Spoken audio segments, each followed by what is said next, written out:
So I think that we need some more kids in this house. Karen, you are the diva extraordinaire, so you could be sitting. I am. Don't drink any more. Oh, wait. Get in the water. We are divorced, we live together, we raise our kids together, sleep in the same bed together.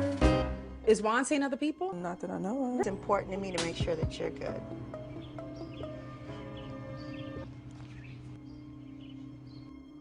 It was like it was gonna be this grand affair, and I was like, come on, man! Like I could have thrown that together in 4 days. We are back. We're doing a new Housewives series, The Real Housewives of Potomac, the first season of The Real Housewives of Potomac, and it's a change of pace from Atlanta. I don't know if it's for the better or for the worse. I will say at the beginning of the season, I was a little weary of these folks. They were quite annoying, I would say. I don't know how you felt about the beginning of the season, but yeah, I'm going to turn over to Q for these videos. I'm going to lead the discussion for this. All right.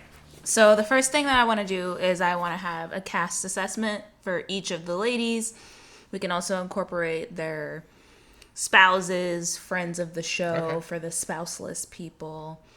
And also general impressions and who's the star of the show. So first, we have the Grand Dame, Karen, and as an aside, Ray. You know, I wanted to talk to you two because do you know what you did at my birthday party? At your birthday party, what did I do? Well, you sat in the center of the table, first of all.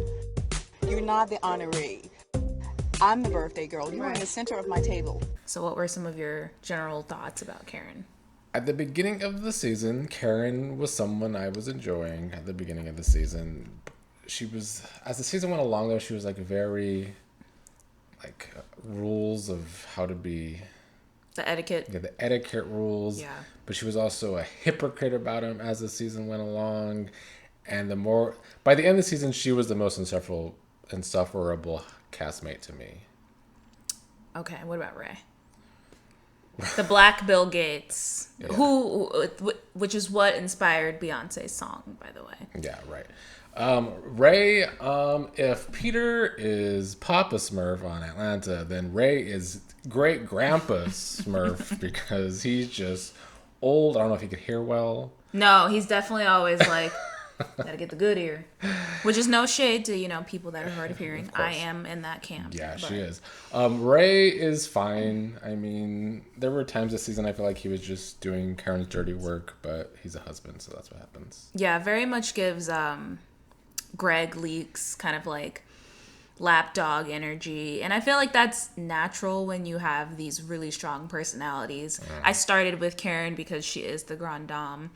And I do kind of feel like, not that they're similar, but she is the Nene of the show in that sense. So is she the star of the show? Oh, well, let's go through the cast. But I do feel like she kind of corrals the women. For some reason, they all look to her, even though Charisse is on age with her.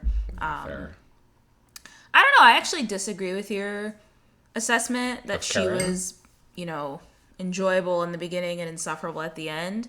But that's because I appreciate Karen for the troll that she is. Karen's funny. Because of all the castmates, she's funny. To me, Karen's whole bit, like, she's just camp, right? She's ridiculous. Fair. She walks on the show calling herself the Grand Dame, and then she, her wig's askew half the season. She's just ridiculous to me. And I don't know, I feel like by the end, just as a cast, they all kind of settle into their characters, and I really enjoyed that about Karen. So, I don't know, I appreciate Karen for just kind of being this absurd person that, holds everyone to these ridiculous standards. And I guess if I look at it from a camp point of view, I can see your point. But yes. I just think, I don't like hypocrisy, and she was the biggest hypocrite of the season. Yeah. All right, next up we have Katie and Andrew. You've never had the pleasure of seeing me pregnant, but it is a joy. Your boobs swell up when you get pregnant. Yeah. I've seen the pictures. Was that something that you're gonna stop making jokes about and actually do? What? Get me knocked up and propose? Katie was kind of the opposite of Karen for me. At the beginning of the season, I wasn't really feeling her. She and her whole mixed race story with her kids, and then her relationship with Andrew was just, out of pocket, as the kids say these days, when they were making out at the party all over each other. But by the end of the season, she was probably my favorite because she ate them up at the reunion. I don't care what either one of them have to say. And no one cares what you have to say either. Katie was tearing them apart, sticking we'll up get for to herself. that, I'm as sorry. you do. Sorry, I'm skipping ahead too much. Yeah, But I'm giving an assessment. Katie was probably my favorite by the end. I agree. Honestly, I think my commentary for many of these people, actually, it's just mostly Katie and Karen. I think my commentary is the same for Karen, where it's like, once she kind of moved past the whole, like, oh, I am Potomac, I come from this legacy family, where it's like, first of all, who does philanthropy as a career? Like, that just doesn't make sense to me. Either you're using philanthropy to wash money, or you're not actually a socialite and you don't actually do philanthropy. Yeah, I'd say probably people that date drug sellers. Yeah, there's something fishy going on up in there. I don't know, like, I'm not going to shit on the Ross Foundation. I'm not going to, shit on whatever legacy is there for her family. I just find it strange that, like, that's kind of how she started the show. Of like, I'm this, model, socialite. I dated Russell Simmons. I kind of feel like she just dated Russell Simmons and was on the cover of a magazine maybe once or twice. So she wasn't a role model, is what you're saying? Model was doing a lot of work in that description. Okay. As far as her relationship with Andrew, I actually really enjoyed how affectionate Andrew was with her kids. Like, it seemed very genuine.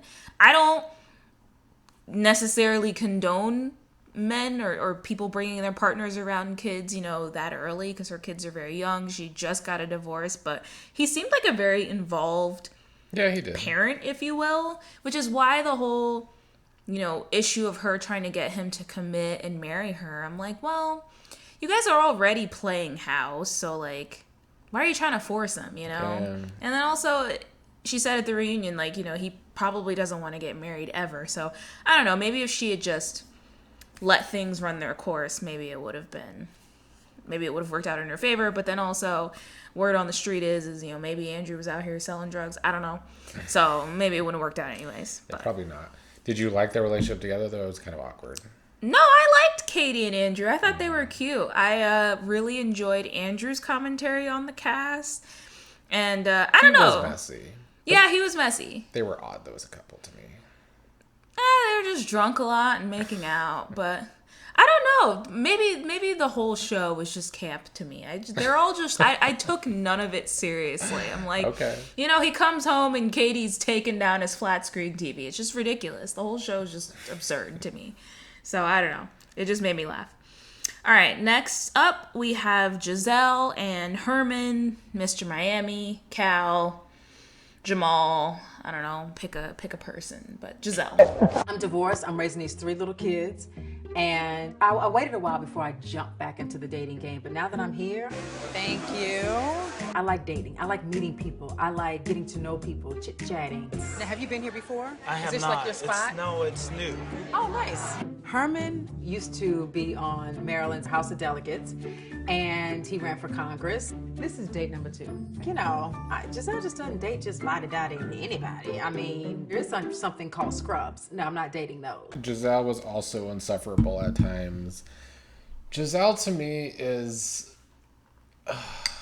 in confessionals, anyway, and I don't feel this way about her when she's actually, like, just interacting with people, I guess, even though it's kind of the same personality. But in confessionals, she's such a tryhard that sometimes it was like cringe. It was like she was trying to be funny at all times. Yeah, she's a Virgo. And it doesn't land. She's not Phaedra. She's not Nene. I mean, does it land with Phaedra all the time? Yes. Okay. Okay, come on, rehearsed read. Well, it lands still in confessionals. I'm talking about confessionals strictly. Okay, fair enough. Anyways, so she gives rehearsed read. In confessionals. Yeah. What about anything else on Giselle before I go? She is in other people's business a lot. We're not talking about the reunion now, but she is. I think it is because she doesn't have her own life right now. She has all these kids, but that's about it. She's a good mom. She is a good mom. I really just enjoyed all of the kids on this show. The Atlanta kids, not to like talk shit about kids, which they're all grown now. The Atlanta kids irritate me. I'd be like, let's fast forward through these fucking kids. Speak up, you know? Anyways, I enjoyed all of the kids on this show, but yeah, Gizelle's like one redeeming quality is her relationship with her girls. I really enjoy. That's her only redeeming quality? Yeah, that's about it for me. So why don't you like her? I don't dislike her. She's just so like, yeah, rehearsed read, always in the drama. And something about Gizelle is like very disingenuous, like very contrived. And I think like, would you say very, very Kenya-esque? No, yeah. She's definitely is following the Kenya Moore formula with none of the like likability and endearingness that Kenya has. But yeah, you can tell that she's definitely trying to, you know, be at the center of all of the drama. She's trying to secure that bag, and like that's cool, but it's just kind of disingenuous and contrived. I liked what Ashley said at some point in the show where she's like, all you do is hold up the wall. I feel like that's Gizelle. She'd just be in the back, observing, judging, so that she can make commentary about, Gizelle, you should do this. Welcome to the podcast. You want to be on? Because I feel like this, you want to do what we do, but you're on the show, baby. You need to bring some drama. Okay, that was an interesting assessment, but also true. But I don't hate Gizelle. That's not that serious. All right, next up we have Ashley and Michael, the bogan. How deep do you think this water is? I got an off pipe. There are sharks in there. There's no sharks. Don't drink any more. Oh, wait. We're gonna get in the water. What is Michael doing? What's going on over here? What's No, going it's on? swimming. What's going on? Michael, The strains always need to Ashley, swim. handle your man. I Gizelle, do. help me. If I wasn't do. look so- Ashley, looking so we don't do cute. this. Oh, We don't do this. Yeah. Not at my event. Your pants stay up. They don't come down. And This is- baby. I just want to say I don't hate anyone. Some of them are most of them are irritating. Some are just more irritating than others. Ashley, however, was my favorite at the beginning. Still one of my favorites by the end. Ashley, you know, she's young. She has a lot of good energy. People on the cast were kind of being bitter towards her because she is younger, in my opinion. And her relationship with Michael is kind of a lot. They are a little... Michael is a bogan. Yeah. Even though he has money, he's still a bogan at heart. Mm-hmm. But them as a couple, those seem to work for now, despite the massive age difference. You think she's a gold digger? Maybe. I think if Ashley is a gold digger, she loves that man. Yeah, I don't agree. know. Like they really seem like they get on and they have a genuine relationship, and like, you know, the money helps. Okay, you know, nobody's ever gonna be like, oh, and he has too much money. I can't make this work. Yeah, I like Ashley. Ashley is great. She just brings so much vitality to the show. She's super quick-witted and just funny. All of the women, except Robyn and Charisse, are very, very quick. Like, I love that. Like, you know, Atlanta, and we are going to compare the show to Atlanta. One, because it's the two black franchises, and also because we are, you know, simultaneously watching Atlanta. And I do feel like the women on this show are very much trying to set themselves apart from Atlanta. Which is part of the reason why they were so annoying. Yeah, you could definitely tell that they were trying to portray themselves as being very classy and having pedigrees and legacies, and oh, we're not the Atlanta chicks. But anyways, to Ashley, really just intelligent and vibrant and just down for a good time. Mm-hmm. As far as her relationship with Michael, like I said, I feel like she really likes Michael. I think she lets Michael be himself, and that sometimes comes at the cost of awkward interactions with the ladies. Michael is just awkward in general. I mean, awkward interactions, patting people's butts too. Yeah, which we're gonna get to that, but I feel like she lets him be himself, which is great. But I think vice versa too. Yes, but then that also comes at the cost of like her having to explain to the ladies, like, hey, that's mine, and I'm gonna sit beside him, you know. So I'm mad at you, Ashley.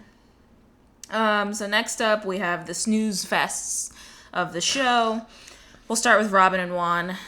I married my high school sweetheart, Juan Dixon, who played for the Washington Wizards, Portland Trailblazers, and the Detroit Pistons. We ultimately got divorced because of infidelity on his part. I guess that's what happens when you marry someone in the NBA instead of someone with an MBA.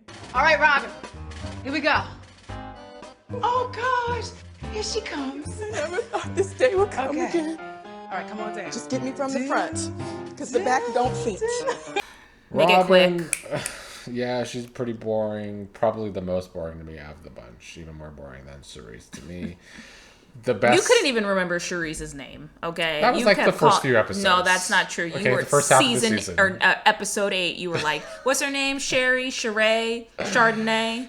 I did not say all that. Robyn, though, I don't have a lot to say. Her storyline with her husband's weird, or ex-husband. Are they divorced? Mm-hmm. But they live together. Mm-hmm. The best thing I can say about them is that they found love discussing The Young and the Restless in the mid-90s. Can't hate on that. Remember when we talked that night? Yeah. What we talk about? I have no idea. We were talking about The Young and the Restless. You don't remember that? No. Yeah, we were talking about The Why Young. do you remember that? We are also watching The Young and the Restless right now. It's good. I'm enjoying it. I wonder what season they started on. This is the mid-90s. Had to be 95, 96. I see. Yeah, I don't really have too much to say about Robyn. I don't care. She's just like it's a little hard for me to not use what I know about some of these ladies going forward, because truthfully I can't fucking stand Robyn. But that is informed off of later seasons. But Robyn in this season, she's fine. Wallpaper, just like Gizelle holding up the wall. Her relationship with Juan, who cares? Yeah, it's weird. We who cares? Selling the wedding dress, no one cares. Next. And then last, and certainly the least, we have Charisse and Eddie. When I first started dating Eddie, we didn't have a lot, but we loved each other. We had a great time together. Now, we have a lot of things. But I would do anything right now to just go back to the basics. It's been not the best situation. Right. His life is his job, and I'm the mistress. To the job. I don't even know if I'm the mistress, because at least the mistress gets something. The way that I've envisioned marriage, my marriage doesn't reflect that, at all. Well, Eddie was not on the show at all. And apparently didn't even talk to her after the show because of the show. Charisse irritated me at the beginning with her party with the crabs, and she wouldn't even cook the crabs. She made Gizelle cook the crabs while she was complaining about everything. We're going to talk about that, but overall, she is more on the boring side. That's really all I have to say. yeah, and I guess I'll go back to the conversation we kind of started about comparing the Atlanta cast to this cast. To me, Charisse was one of the... Well, no, they all were. But Charisse was definitely among the people who was, really trying to set herself aside of, oh, I come from money and I'm not ghetto and this and that. And that even came up on the reunion, girl, why you keep calling shit ghetto? And, to be fair, sometimes should be ghetto and it's just what you call it. But I do feel like Charisse was putting on airs this season. I don't know. Charisse is just weird. She's just weird. She said at the reunion that she's schizophrenic, which I don't support the use of using that word, but she's definitely fucking weird. I don't know. She's missing a couple things up there. She's just weird. I don't know. Yeah, I would agree with that. She's missing a couple things for sure. I don't know. I don't have anything else to say. She's dry. Yeah. But then she's also very emotional and yeah. She's monotone, but then in the same scene she'll be yeah, me and Eddie are getting a divorce, and then she'll just start crying. She's kind of all over the place, for real. Yeah, and it's just I don't know. She'll defend people sometimes, but then hate them other times. Yeah. Something that well, we'll get into it with, I guess, the specific discussions, but Charisse just, to me, was putting on airs and I don't want to say trying to make herself more than what she is, because money and a title, that doesn't make you what you are. But I don't know, just the whole oh, I'm from Potomac and I'm a basketball wife. And it's just all right, girl, enough. And with the cast having been assessed, moving to a larger conversation of one, who was the star of the show for you? And also, what do you think about the cast in comparison to the Atlanta cast? Kind of like overall. Overall, like I said at the beginning of this, they were very much more irritating than the Atlanta cast. The Atlanta cast is always funny and entertaining and just more likable. Like, we sit here, we discuss Nene being annoying sometimes, but you can't deny that she's not hilarious. Yeah. I can hate on Kenya, but she's also funny. Phaedra, she doesn't show a lot of her life, which gets annoying, but she's also funny, in my opinion. So, I do feel like these women are funnier in like a more, like, are funny in a more intellectual way. Like, I feel like the Atlanta cast, you know, they'll have their back and forths, but then it kind of gets a little gutter, and it's like, well, fuck you, bitch. That's why you out here fucking an African. That's why you ugly. That's why you got a BBL. And it's like, that's more funny to me, I think. I don't know. I kind of enjoy when they're like, we're gonna get to it in the reunion, but I really enjoy when they like come at each other. They were funny in the reunion. They're just quick, but they're not during the episodes before the reunion. They were not that funny. Fair. The star, I think there's different. I can't name one star. No, you have to pick an absolute star of the show. God. I feel like people would say it's probably Karen, but I'm gonna choose Ashley, I guess. No, Ashley's the star of the show. Oh, okay. Karen, I don't know that Karen, like, Ashley was at the center of all of the drama. Mm-hmm. Like, I organized this discussion by fights, and at some point, it's Ashley versus damn near everybody on this cast. So that's fair. And I just feel like because like she just is that girl, you know. She's the talk of the town. So okay. Yeah, I think we can end it here. Oh, really? Because this went very long. Okay. So we'll end it here with the cast assessment. Bye.